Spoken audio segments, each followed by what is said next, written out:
사랑하는 주님, 이 시간도 우리가 말씀 앞에 섭니다. 주님이 주시는 말씀을 붙잡게 하시고 순종의 말씀으로 여길 수 있도록 도와주시고 주신 말씀을 순종할 수 있는 힘과 능력 얻는 시간 되게 도와주십시오. 감사드리고 예수님의 이름으로 기도합니다. 아멘. 한 형제님이 목사님, 그리스도인은 술 안 먹어야죠? 이렇게 질문하셨어요. 그래서 제가 네, 먹어서 안 됩니다. 드시지 마십시오. 그렇게 얘기했습니다. 또 한 형제가 목사님, 교회 다닌다고 꼭 술 안 먹어야 하나요? 드셔도 됩니다. 드세요. 이렇게 얘기했습니다.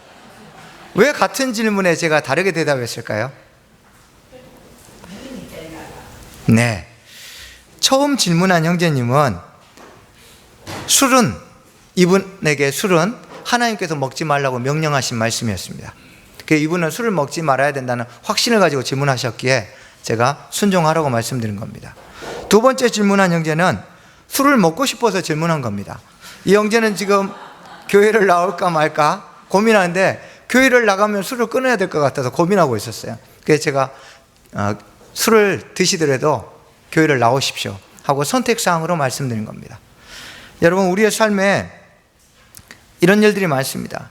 그런데 이 술이 하나님과 나 사이의 약속의 도구가 되면 그때 술은 사람을 성화시키기도 하고 타락시키기도 합니다. 그냥 술일 때는 이 술이 우리에게 그리스도인 내면에 아무런 영향을 끼치지 못합니다. 그러나 하나님과 나 사이에 이것이 그 무언가가 되면 그때 이게 술이 되었든 음식이 되었든 문화가 되었든 그것은 우리의 영혼을 타락시키기도 하고 하나님께 더 가까이 가게 할 수도 있습니다. 술로 이야기를 시작했지만 우리가 신앙인으로 살면서 많은 문제들 때문에 고민합니다. 학생들은 진학을 위해서, 청년들은 누구와 결혼해야 될까, 또 어디에 취직해야 될까, 또 이직하는 곳이 나에게 유리할까 고민합니다. 젊은 부부들은 어떻게 하면 육아를 잘할까, 이 경제적인 문제, 투자를 어떻게 할까 고민합니다. 또 장년들은 노후 준비 때문에 아주 골머리를 지금 앓고 있습니다. 아이들 시집 보내고 장가 보내고 나서 노후를 대책하려고 고민들이 많죠. 우리가 이렇게 고민하면서 또 조언을 구하고 기도합니다. 그런데 우리가 고민하는 문제들 어떻게 처리해야 될지 참 난감할 때가 많습니다. 그럴 때 어떻게 처리해야 될지 말씀을 통해서 함께 살펴보겠습니다. 오늘 본문은 에스라와 함께 유다와 예루살렘의 형편을 살피기 위해서 귀향을 결심한 사람들의 명단입니다. 그런데 이 명단을 보면 규모가 2장에 80년 전에 1차로 포로 귀환했던 사람들의 수에 비하면 4분의 1에 불과합니다. 아니, 왜 이렇게 적은 사람들이 갈까요? 1175명밖에 가겠다고 이야기하지 않았습니다. 물론 아내와 가족들 다 합치면 9,000명 되지만 1차 귀환자보다 4분의 1 수준으로 인원이 줄었습니다. 왜 이렇게 인원이 적었을까요? 1차 포로 귀환자들이 귀향하고 난 후에 지금 80년이나 지났습니다. 더 거슬러 올라가면 성전이 지금 멸망하고 주전 587년에 멸망한 이후로 이들이 포로로 잡혀온 이후로 따지면 130년이 지났습니다. 여러분, 쉽게 생각해 봅시다. 미국에 130년 전에 이민 간 사람들에게 한국으로 돌아오시오 하면 쉽겠습니까? 그것도 어렵겠죠. 그러니까 이들의 결정이 정말 쉽지 않았습니다. 더구나 이미 안정적인 생활을 하고 있고 고향으로 돌아가면 불확실한 미래가 기다리고 있습니다. 자기가 누리던 유익들 다 포기해야 됩니다. 결코 쉽지 않는 선택이었을 겁니다. 특별히 또 앞서 1차로 갔던 자신들의 앞선 선배들이 온갖 고초를 당했던 이야기들을 아마 장사꾼들을 통해서 소식들을 들었을 겁니다. 더 가기 쉽지 않는 상황입니다. 귀향을 결정하기 쉽지 않는 상황을 에스라가 두 구절에서 알려주는데, 내가 힘을 얻어 이스라엘 중에 우두머리를 모아 나와 함께 올라오게 하였노라. 하나님이 힘을 주셨기에 사람들을 모았다는 거예요. 사람 모으기가 정말 쉽지 않았다고 이야기합니다. 또 15절을 보면 레위 사람들은 제사장과 함께 지도자 그룹입니다. 그런데 1175명 중에 레위 자손이 한 명도 없습니다. 지금 지도자도 이렇게 가기 힘든데 일반 백성들이 귀향을 결심하는 것 결코 쉽지 않았던 것 우리가 짐작할 수 있습니다. 여러분, 우리는 어떻습니까? 우리의 고민도 마찬가지입니다. 우리가 고민하는데 참 무엇을 결정해야 된다는 거 쉽지 않습니다. 어떻게 해야 좋은 결정을 할 수 있을까요? 에스라를 통해서 이 귀환이 선포됐을 때 이 어려운 상황을 다 알고 있었습니다. 그런데 그 수만 명의 사람들이 에스라가 고향으로 귀환할 사람들 손드시오 했을 때 2차 귀환자들이 1175명만 귀환하기로 결정했습니다. 그들은 어떻게 이것을 결정할 수 있었을까요? 동일한 명령을 들었는데 왜 1175명만 귀향하기로 선택했을까요? 귀향을 결정했던 1175명의 사람들은 먼저 분별했습니다. 에스라를 통해서 주신 하나님의 말씀이 가도 되거나 가지 않아도 되는 선택사항인지, 아니면 반드시 가야 되는, 내가 순종해야 될 문제인지를 먼저 분별했습니다. 그러므로 여러분들이 지금 고민하고 있고 기도하고 있고 무엇을 결정해야 될까 지금 갈팡질팡하고 있다면 먼저 하셔야 될 일은 이것이 내가 해도 되고 안 해도 되는 문제인지, 즉 선택해야 될 상황인지, 아니면 이것이 반드시 순종해야 될, 반드시 해야 될 일인지, 그것부터 먼저 분별하셔야 합니다. 이 분별을 배울 수 있는 가장 좋은 예화가 고린도전서 8장에 나와 있습니다. 고린도전서 8장은 우상에게 바친 제물의 고기를 먹는 문제가 언급되어 있습니다. 이 당시 고린도 교회에는 다른 지역도 비슷합니다. 에베소나 여러 지역들은 시중에 고기를 구할 수 있는 상황들은 있는데 이 고기들은 다 우상에게 바친 제물입니다. 이 당시 제사를 어떻게 지냈냐면 남자들이 소나 양, 염소들을 가지고 신전에 갑니다. 그리고 신전에다가 제물을 바치고 여사제와 성관계하는 게 이들의 제사 방식이었습니다.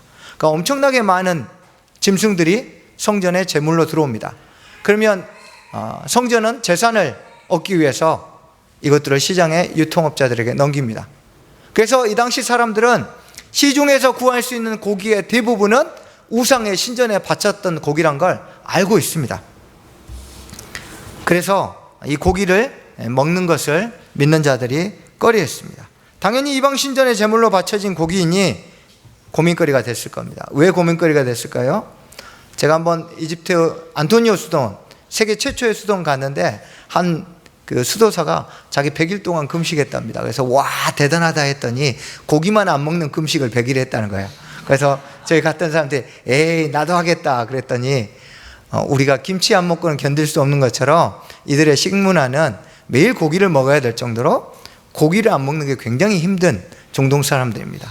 그러니까 이 평소에 고기를 매일 먹던 사람들이 우상에게 바친 제물 고기이기 때문에 먹어야 될까 말아야 될까 굉장히 고민하는 거죠. 그래서 이 고기 먹는 문제가 논란이 되었습니다. 바울은 이 고기 먹는 문제에 대해서 아주 심플하게 단호했습니다. 괜찮다, 먹어도 된다. 그러면서 이렇게 얘기했습니다.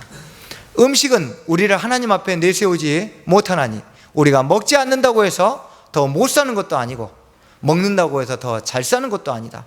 음식이 그 사람을 거룩하게 하지도 못하고 거룩하지 못하게 하지도 못한다는 거예요. 그래서 음식 신경 쓰지 마라. 왜? 우리가 말씀과 기도로 음식이든 절기든 우리에게 영향 줄 수 없다. 우리는 거룩해졌다라고 자유롭게 이야기합니다. 그런데 고린도 교회에 한 가지 문제가 생겼습니다. 습관을 쫓아서 이게 우상의 제물인 줄 아는데도 불구하고 아주 믿음 좋은 분이 고기를 자꾸 몰래 사서 먹기 시작했어요. 이제 교회에 들어온 한 형제가 그걸 보고 실족했습니다. 그래서 지금 교회를 떠나려고 해요. 믿음을 떠나려고 합니다. 그러자 바울이 이렇게 이야기합니다. 만일 음식이 내 형제를 실족하게 한다면 나는 영원히 고기를 먹지 아니하여 내 형제를 실족하지 않게 하리라. 그 전까지는 고린도 교회에서 고기 먹는 문제는 성도들이 자기의 양심에 따라 믿음에 따라 선택해야 될 사항이었습니다. 그런데 한 형제가 이 문제 때문에 실족하자 바울이 선포합니다. 앞으로 고린도 교회는 고기 먹는 문제는 순종할 상황이다 하고 선택할 상황을 순종할 사항으로 바꿔버렸습니다. 왜요? 고기 섭취하는 게 하나님의 구원 사역에 방해가 되자 선택사항을 과감히 순종할 사항으로 전환시켜버렸습니다. 귀환을 결정한 1175명의 귀환자들 역시 에스라가 우리가 가는 것은 신앙의 개혁과 하나님의 백성 공동체를 건설하려는 목적이지 단순히 고향이 그리워 가는 게 아니다 라고 목적을, 고향의 형편을 살피고 그들을 돕기 위함이다 라고 하자 1175명은 이것은 하나님이 내게 주신 순종할 사항이다 라고 결정했습니다. 그리고 귀향을 하기로 마음을 먹은 것입니다.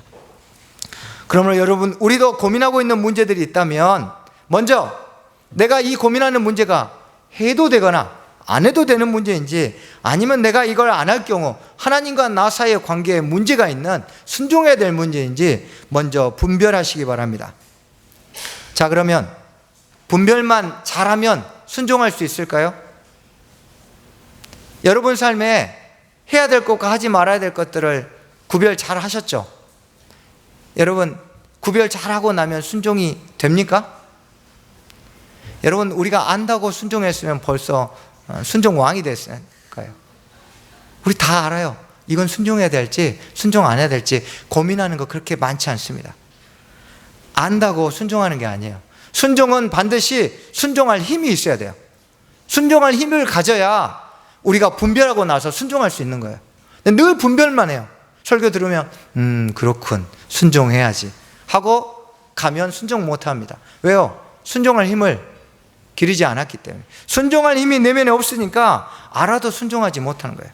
왜요? 우리가 사는 세상에 난관이 많거든요. 순종하지 못하게 하는 요소들이 많거든요. 그러면 1175명의 사람들은 순종한 걸 알고 나서 어떻게 실제로 귀환할 수 있는 순종했을까요? 귀환자들 안에 있는 그 내면의 순종의 힘이 어디서 시작됐을까요? 직접 보고 배웠기 때문입니다. 앞서 말씀드린 대로 2차 포로 귀환자들의 규모는 1차 포로 귀환자들의 규모의 4분의 1에 불과합니다. 그런데 2장에 나와 있는 1차 귀환자들하고 지금 8장에 있는 2차 귀환자들의 공통점이 있습니다. 가문이 거의 흡사합니다. 그 집에서 또 그 집이에요. 자기 할아버지, 자기 아버지가 고향으로 떠났던 그 가문에서 또 다시 순종하는 사람들이 나왔어요. 순종은요, 머리로 이해한다고 되는 것이 아닙니다. 순종은 보고 경험해서 저렇게 순종했더니 되는구나 하고 내 것이 되는 거예요. 순종은 직접 보고 배우지 않으면 절대 그 안에 순종할 힘이 나오지 않습니다. 순종을 보고 자란 세대는 자연스럽게 순종할 힘이 내면에서 자라납니다. 부모의 순종이 자녀 세대에게 최고의 순종 교육이 된 것입니다. 자신은 순종하지 않으면서 자녀에게 순종하라고 말하면 역효과만 나는 겁니다. 이제 선택인가 순종인가의 문제는 내 개인의 문제가 아니에요. 내 자녀와 또 교회 안에서 나를 믿음의 선배로 보고 나를 보고 신앙을 선택하고 결정하기를 생각하는 믿음의 후배들, 공동체의 문제입니다. 나 하나의 순종으로 그치지 않아요. 그것을 보는 사람들이 또다시 순종할 힘을 얻는 겁니다. 1차 포로 귀환자들 역시 자신들의 삶에 어려움이 있었지만 조상들이, 부모들이 순종했던 걸 보고 자기들도 그 순종하는 힘을 길러서 순종할 수 있었던 겁니다. 최근 몇 년간 인사청문회가 진행된 걸 보면 거의 대부분이 어디서 문제가 발생합니까? 자녀 학교 지나가는 데서 비리가 다 드러납니다. 위장 전입하고 갖가지 비리들을 지금 여러분 이번 주 내내 보셨죠? 제가 지금 정치 이야기 하는 게 아니에요. 부모가 자식을 위한다고 하면서 먼저 비리를 앞장서는 것을 비판하는 겁니다. 그러면 믿지 않는 사람들만 자녀를 유명하고 좋은 대학 보내기 위해서 비리를 저지릅니까? 소위 믿는 사람들조차 자녀를 좋은 대학 보내기 위해서 비리를 저지릅니다. 신앙인들이 저지르는 가장 큰 비리는 무엇입니까? 신앙을 성공을 위한 선택의 수단으로 전락시킨 겁니다. 이 비리가 가장 심각한 겁니다. 언제까지 자녀들이 어릴 때부터 진학을 위해서 신앙을 선택사항으로 만들도록 방치하실 겁니까? 여러분, 언제까지 우리 아이들이 안정적인 직장을 구하기 위해서 신앙을 차선책으로 밀어두는 것을 방치하실 겁니까? 아이들이 그걸 보고 무엇을 배우겠습니까? 왜 우리 아이들이 좋은 대학, 좋은 직장에 들어가지 못하면 인생 실패했다고 생각하는지 아십니까? 부모들이 교회에서는 성경적인 가치관대로 살아야 된다고 이야기하지만 정작 일상으로 돌아가면 세상의 성공적인 가치관을 살고 그것을 보여주기 때문에 아이들도 좋은 대학, 좋은 직장 들어가지 못하면 실패한 것처럼 살아가는 겁니다. 우리 청년 여러분, 좋은 대학, 좋은 직장 못 들어가도 실패한 인생 아닙니다. 이쪽에서 아멘 해야 되는데 가운데서 아멘 나와요. 왜냐하면 좋은 대학, 좋은 직장 안 들어가도 다시 회복할 수 있는 기회가 있습니다. 그러나 하나님과 상관없이 사는 인생은 실패한 인생입니다. 순종해야 할 일을 선택사항으로 전환시키고도 양심의 가책 없이 살아가는 사람, 그 사람이 실패한 인생입니다. 왜냐하면 우리 인생은 하나님 없이는 살아갈 수도 없고 회복할 수 없기 때문입니다. 지금이라도 늦지 않았습니다. 순종하는 삶을 가르치기 전에 여러분, 우리가 먼저 순종합시다. 2차 귀환자들은 부모 세대의 순종을 통해서 삶의 안정보다 하나님의 말씀에 순종하는 것이 훨씬 더 가치 있다는 것을 직접 눈으로 보고 배웠습니다. 순종은 다음 세대에게 무엇이 가치 있는 일인지를 알게 합니다. 우리가 하나님의 명령에 순종하는 삶을 살게 될 때 자녀들에게 굳이 말하지 않아도 그들이 가치 있는 인생을 살기 위해서 순종해야 된다는 것을 압니다. 순종을 직접 가르치는 가장 좋은 방법은 오직 하나 있습니다. 순종을 직접 행하는 것입니다. 순종을 직접 보여주는 것뿐입니다. 오늘날 교회는 어떻습니까? 세상의 전략에 지금 속고 있습니다. 세상은 갈수록 순종해야 될 문제를 선택하도록 유혹합니다. 변질시킵니다. 그래서 괜찮아, 그거 꼭 순종하지 않아도 돼, 해도 되고 안 해도 상관없는 거야 라고 이야기합니다. 우리는 순종해야 될 문제를 선택할 문제로 전환시키려는 이 시대의 유혹에 맞서 싸워 이겨야 합니다. 이것을 몸소 보여주신 분이 예수님입니다. 겟세마네 동산에서 기도하시던 예수님께서 마태복음 26장에서 이것을 어떻게 결정하셨냐면 나의 원대로 마시옵고 아버지의 원대로 하옵소서. 47절에 이 잔이 내게서 지나갈 수 없거든 아버지의 뜻대로 되기를 원하나이다 라고 고백했습니다. 여러분, 예수님이 십자가 지시는 것이 의무입니까? 만약에 예수님이 십자가 안 지시면 여러분 따지실 수 있습니까? 누가 예수님에게 십자가 지라고 따질 수 있는 권한과 권리가 있습니까? 아무도 예수님께 십자가 지라고 강요할 수 없습니다. 예수님에게 십자가는 져도 되고 안 져도 되는 선택사항입니다. 그런데 예수님이 아버지의 마음을 보셨어요. 우리를 사랑하시는 하나님께서 우리의 죄를 해결해 줄 자를 찾고 계시는 그 아버지의 마음을 보신 순간 예수님이 십자가는 더 이상 선택할 문제가 아니라 내가 순종할 상황이라고 결단하시고 십자가를 지셨습니다. 예수님이 선택할 십자가를 순종할 십자가로 지셨기 때문에 저와 여러분이 이 자리에 있는 겁니다. 우리에게 영생의 기쁨과 구원의 기쁨이 허락된 것, 예수님이 선택을 순종으로 바꾸셨기 때문입니다. 주님 우리에게 직접 보여주셨습니다. 선택사항을 순종사항으로 바꿔야지 자꾸 순종해야 할 일을 선택할 사항으로 변질시키지 말라고. 예수님의 선택사항을 순종할 문제로 전환시킨 기준이 무엇이었습니까? 하나님의 뜻이었습니다. 하나님이 원하시는 것은 모두 순종할 사항이셨습니다. 예수님에게는. 그런데 오늘날 우리는 우리에게 유익하고 내가 하고 싶은 것은 순종사항입니다.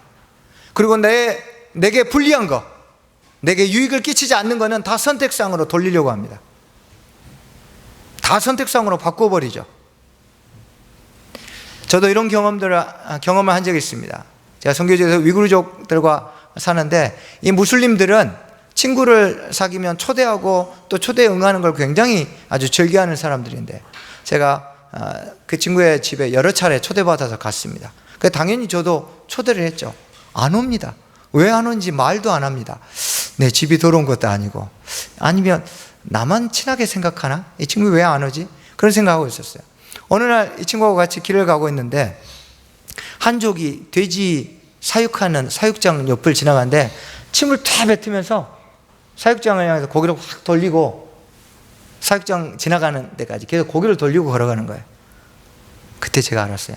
아, 돼지고기 때문에 우리 집에 안 오는구나. 그래서 제가 이제 선교사들에게 이야기를 했어요. 저희 팀 선교사들 다 모였습니다. 하필이면 다 돼지고기, 삼겹살 너무 좋아하는 사람들인데 우리 어떻게 할까요? 그래서 회의를 했습니다. 그리고 앞으로 우리가 위글족에서 사역하고 있는 동안은 우리가 돼지고기를 일체 먹지 맙시다 하고 결의했습니다. 그러다 보니까 나중에 한국에 와서도 돼지고기를 안 찾는 선교사들도 있었습니다. 돼지고기 먹는 거 죄입니까? 아닙니다. 그런데 돼지고기 먹는 것 때문에 복음을 전하는데 방해가 되자 저희가 해서는 안 될 거라고 생각했습니다. 모든 선교사가 돼지고기를 먹지 않겠다고 이것을 순종사항으로 결단한 기준이 무엇입니까? 하나님이 기뻐하신다면, 하나님의 복음 사역에 도움이 된다면, 오직 하나였습니다. 나의 기질이나 기호 상관없이 하나님의 뜻이라면. 여러분, 우리가 순종해야 될 사항을 선택사항으로 변질시킬 때 하나님의 뜻이란 기준을 다시 생각해 보십시오. 또 선택사항을 순종사항으로 바꿀 때, 거기서 고민할 때 이게 정말 주님이 기뻐하시는 거라면 그 이유 하나만으로도 우리가 순종할 문제로 여기기에 충분합니다.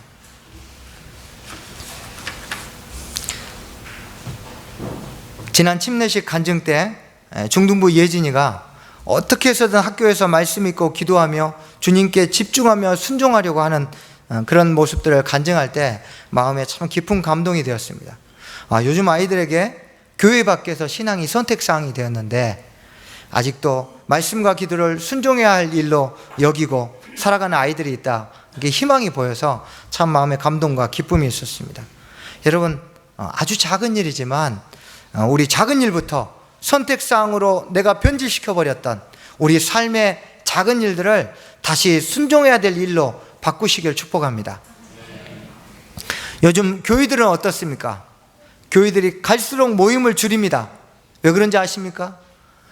교회에 오신 우리 고객님들을 잘 대접하려고, 오랜만에 힘들게 오셨는데 힐링도 하시고 목장에서 수다 떨고 일주일 묵은 스트레스도 쫙 풀다 가시도록 모임도 줄이고 최대한 이분들이 스트레스 받지 않고 교회에 오도록 교회가 고객님들을 잘 대접하고 있습니다. 네. 새누리는 그렇게 안 할 겁니다. 그 신호탄이 뭔지 아시죠? 저희 모든 사람들이 다 1대1로 성경 공부를 하게 만들었습니다. 저희 여러분 계속 괴롭힐 겁니다. 이웅 목사님과 제가 뭘 할 때 기준은 그겁니다. 여기 계신 고객님들이 아니라 우리 하나님입니다. 하나님이 기뻐하시다면 예배 시간 늘릴 겁니다. 하나님이 기뻐하신다면 교회 모임 더 많이 할 겁니다. 저희의 기준은 오직 하나님입니다. 그래서 불편하시면 제가 예배 빨리 끝나는 교회 소개시켜 드릴 테니까 연락 주십시오. 그래서 여러분 귀찮게 해드릴 거예요. 여러분이 하나님을 더 기쁘게 섬길 수 있도록, 여러분이 주님을 더 닮아갈 수 있도록. 그래서 여러분, 주님의 교회가 성도를 고객으로 대접하는 교회가 아니라 하나님이 기뻐하신다면 온통 그것에 맞추어서 순종할 수 있도록 우리 교회가 그런 교회가 될 수 있도록. 그것이 무너지는 게 교회가 망하는 지름길입니다. 사람 중심으로 교회를 재편하면, 사람 중심으로 모임과 모든 것들을 결정하기 시작하면 그때부터 교회가 망가지는 겁니다. 모든 사람이 불만이어도 하나님이 기뻐하신다면 우리는 성경대로 할 겁니다. 그렇게 해야 합니다. 저와 이웅 목사가 지금 계속 설교하면서 성경 읽기, 기도, 일상에서 찬양 계속 이야기하고 있는데, 여러분, 이게 여러분에게는 선택사항입니까? 아니면 순종할 사항입니까? 말씀은 잘하십니다. 설교도 마찬가지입니다. 다 똑같은 설교를 듣고 나가는데, 나가면서 어떤 사람은 오늘 이야기한 것 중에 내가 이것만 순종해야지 하고 취사 선택합니다. 누가 여러분에게 취사 선택권을 줬습니까?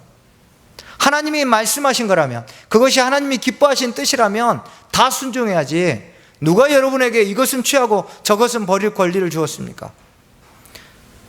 여러분, 설교 들으시면서 취사 선택하지 마십시오. 자꾸 취사 선택하는 사람은 설교가 좋다 나쁘다 평가합니다. 그러나 이것이 내가 순종할 문제라고 생각하는 사람은 설교의 좋고 나쁨보다 내가 어떻게 순종할까를 고민하면서 말씀을 듣습니다. 여러분, 설교를 취사 선택하지 마시고 모든 말씀이 내게 주신 말씀이라고 받아들이시고 삶에서 순종하시기를 축복합니다. 저는 현재 2년째 홈스쿨을 하고 있습니다. 아내도 힘들어하고 저도 바쁜 일정에 특히 새누리 오니까 막 도와줄 수가 없어서 굉장히 힘듭니다, 지금. 그런데 새누리교회 왔더니 많은 분들이 격려해 주십니다. 다시 학교 보내라고. 네. 그래서 마치 약속이나 한 듯이 단 한 분도 잘하고 계십니다 하신 분이 없고, 빨리 좀 학교 보내세요 하고 격려해 주시는데요. 저도 힘듭니다. 새벽마다 제 첫 새벽기도 기도가, 하나님 도대체 언제까지 해야 합니까? 왜 나만 해야 합니까? 이번 학기로 끝내면 안 됩니까? 이렇게 기도합니다. 어느 날 기도 중에 주님이 이런 감동을 주셨습니다. 대성아, 너에게 홈스쿨은 선택이 아니라 순종할 명령이다. 왜냐하면 이 시대에 무너진 가정을 세우기 위해서 네가 본이 돼야 되기 때문에 너 샘플이다 하고 홈스쿨을 저에게 순종할 사항이라고 말씀하셨습니다. 저 지금도 하기 싫습니다. 그런데 하나님이 순종하라고 해서 순종합니다. 하나님이 홈스쿨을 이제 됐다 하고 선택할 사항으로 바꾸시기 전까지는 힘들어도 어려워도 계속 갈 겁니다. 왜냐하면 순종할 일이니까요. 여러분에게 홈스쿨이 순종할 사항이 아니지만 여러분에게도 각자 하나님이 여러분에게 말씀하신, 다른 사람은 몰라도 여러분에게만큼은 순종하라고 말씀하신 순종할 사항이 있을 겁니다. 여러분, 언제까지 미루실 겁니까? 언제까지 합리화할 겁니까? 언제까지 차필 미룰 겁니까? 안 되는 이유만 찾아 꾀를 내실 겁니까? 몇 주 전부터? 아니, 몇 달 전부터, 몇 년 전부터 순종하라고 하나님이 줄기차게 말씀하시는 거 여러분 각자 있을 겁니다. 저에게 홈스쿨이 있듯이 여러분 삶에 하나님이 지속적으로 순종하라고, 근데 여러분이 지속적으로 도망가고 있는 그것, 오늘 이 시간부터 순종하십시오. 지금부터 순종하기로 결단하십시오. 삶의 구조를 바꾸십시오. 합리화하지 마세요. 미루지 마십시오. 말씀 정리하겠습니다. 여러분, 우리 안에 고민거리 많죠? 먼저 여러분 분별하십시오. 순종해야 될 일인지 선택해야 될 일인지. 만약에 그것이 선택할 일이라고, 순종할 일이라고 결정하였다면 순종할 힘을 달라고 기도하십시오. 자녀들에게 순종을 배울 기회를 주기 위해 여러분이 먼저 순종하십시오. 선택사항으로 변질시키려고 하는 유혹을 이겨내기 위해서 하나님의 뜻이 무엇인지를 생각하십시오. 여러분, 우리 새누리교회가 반드시 순종해야 할 일을 선택사항으로 양보하지 않도록, 사람을 위한 교회가 아니라 하나님의 뜻, 그분을 기쁘게 하는 교회로 날마다 순종하는 사항들 늘려가는 교회 되도록 기도해 주십시오. 개인적으로 하나님께서 여러분에게 여러 차례 순종하라고 말씀하신 그것, 지금부터 순종하시길 바랍니다. 여러분, 선택과 순종 사이에서 우리가 순종하는 삶을 살 때 하나님의 손의 도우심을 경험하길 축복합니다.